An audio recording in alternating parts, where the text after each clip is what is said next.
IMF کی جانب سے 2 ٹریلین روپے کی مالیاتی خلاف ورزی کی نشاندہی اور سخت اضافی ٹیکس اقدامات کا مطالبہ کیا گیا ہے۔ حکام کا کہنا ہے کہ بنیادی خسارے پر کوئی مالیاتی تاخیر نہیں۔ IMF کا منی بجٹ کے ذریعے 600 ارب روپے کے اضافی ٹیکس کا مطالبہ۔ پاکستان حکام کا عدم اتفاق۔ پاکستان نے IMF سے سیلاب کے اخراجات کے لیے 500 ارب روپے کی معافی کی درخواست کر دی۔ سرکاری ذرائع کا کہنا ہے کہ فنڈ کا GDP کے 0.2% کی بنیادی خسارے کے ہدف کو 1 ٹریلین روپے کے مارجن سے شگاف ڈالنے کا تخمینہ ہے۔ مسلم لیگ نون کی رہنما مریم نواز کا کہنا ہے کہ نواز شریف کی لیڈرشپ میں پاکستان کو بھنور سے نکالیں گے۔ مریم نواز آج شام امارات سے لاہور پہنچیں گی اور ان کی آمد کے لیے نون لیگ نے تیاریاں مکمل کر لی ہیں۔ دبئی میں پارٹی رہنماؤں سے گفتگو کرتے ہوئے مریم نواز نے کہا کہ آنے والا وقت پاکستان مسلم لیگ نون کا ہے۔ نواز شریف کی لیڈرشپ میں پاکستان کو بھنور سے نکالیں گے۔ دوسری جانب کیپٹن ریٹائرڈ صفدر نے کہا کہ مریم نواز اپنے والد کا نظریہ آگے چلانے کے لیے آ رہی ہے۔ الیکشن سے پہلے معیشت کو ٹھیک کر لیا جائے گا۔ مسلم لیگ کاف کے رہنما چودھری پرویز الہی نے فواد چودھری کی اہلیہ سے معذرت کر لی۔ سابق وزیر اعلیٰ پنجاب پرویز الہی نے فواد چودھری کی اہلیہ ہبہ چودھری سے ٹیلی فون رابطہ کیا اور اپنے بیان پر معذرت کی۔ پرویز الہی نے کہا کہ فواد چودھری ایک زرک سیاستدان ہیں اور عمران خان کے اہم کھلاڑیوں میں شامل ہیں۔ پرویز الہی کی معذرت پر ہبہ چودھری نے مشکل وقت میں اظہار یکجہتی پر سابق وزیر اعلیٰ کا شکریہ ادا کیا۔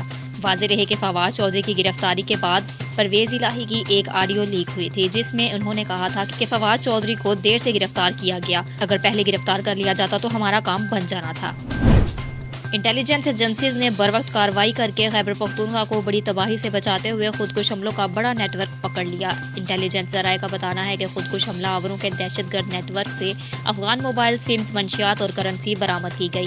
ذرائع کا بتانا ہے کہ 19 جنوری کو جمرود تختہ بیگ چیک پوسٹ پر خودکش حملہ آور داخل ہوا۔ حملہ آور کی فائرنگ سے 3 پولیس اہلکار شہید ہوئے اور فائرنگ کے بعد خودکش حملہ آور نے خود کو بم سے اڑا لیا۔ ذرائع کے مطابق سیکیورٹی فورسز نے گولیوں کے خول اور جسم کے اعضاء فرانزک کے لیے جمع کیے۔ جیو فورینزک اور CCTV ویڈیو کا تجزیہ کیا گیا اور پھر 21 جنوری کو ملنے والے معلومات کے مطابق خودکش حملے کے پیچھے عمر نامی TTP کارندہ تھا۔ راجن پور کے کچے میں کئی سال سے ڈاکو راج قائم ہے جس سے مقابلہ پولیس کر تو رہی ہے مگر کامیابی سے کوسوں دور ہے۔ اغوا، قتل اور ڈکیتی کے درجنوں مقدمات میں مطلوب 6 بڑے گینگ کچے کے مختلف علاقوں میں اپنے ٹھکانے قائم کیے ہوئے ہیں۔ راجن پور کچے کا علاقہ ایک طرف سندھ اور بلوچستان بارڈر، دوسری طرف راجن پور کا کچا شروع ہوتا ہے۔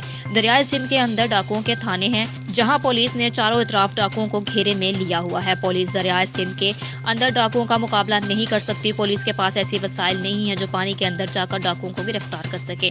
ڈاکو آسانی سے قتل، اغوا اور ڈکیتی کر کے واپس اپنے علاقے پہنچ جاتے ہیں۔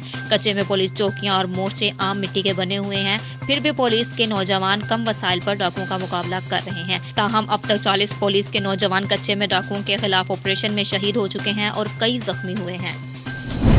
ملک میں ہر شعبہ زندگی کو متاثر کرنے والی مہنگائی نے غریبوں کے لیے مرنا بھی مشکل کر دیا۔ قبرستانوں میں قبر کھودنے سے لے کر پختہ کرنے تک نرخ بڑھ گئے۔ فیصل آباد میں مہنگائی غریب اور مستحق افراد کا پیچھا کرتے کرتے قبرستانوں تک جا پہنچی ہے۔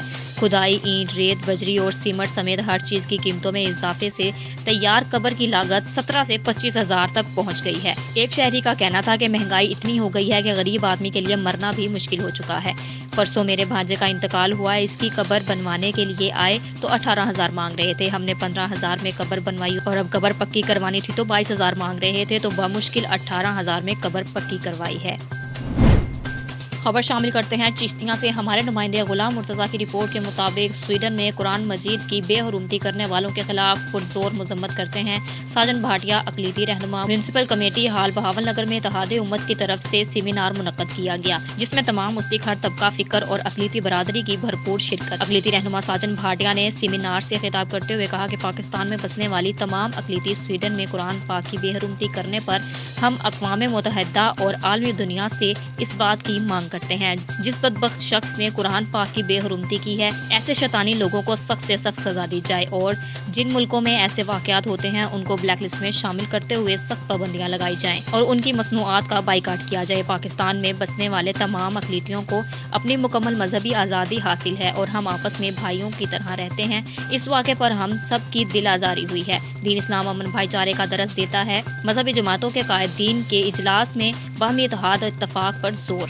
سویڈن کی طرف سے قرآن مجید کی بے حرمتی کے خلاف غم و غصے کا اظہار کیا گیا۔ مقررین میں جماعت اسلامی کے ضلع رہنما عرفان بھٹی صاحب، جمعیت علماء اسلام کے رہنما مفتی عبدالخالق مہار صاحب، جمعیت علماء اسلام سندھ کے رہنما عطا اللہ رحمان قریشی صاحب، تحریک لبیک کے رہنما طاہر مرتضیٰ بھٹی، خطیب مسجد شہداء مفتی محمد عبداللہ چشتی صاحب، جمعیت علماء اسلام کے قاضی فدا شاکر صاحب، اقلیتی رہنما ساجن بھاٹیا اور دیگر نے اپنے خیالات کا اظہار کیا۔ ہمارے مذہبی تہواروں غمی خوشی میں ہمارے معززین شہر علماء اکرام شامل ہوتے ہیں۔ اس امن کی جنگ میں ہم تن من دھن سے اپنے مسلمان بھائیوں کے ساتھ ہیں۔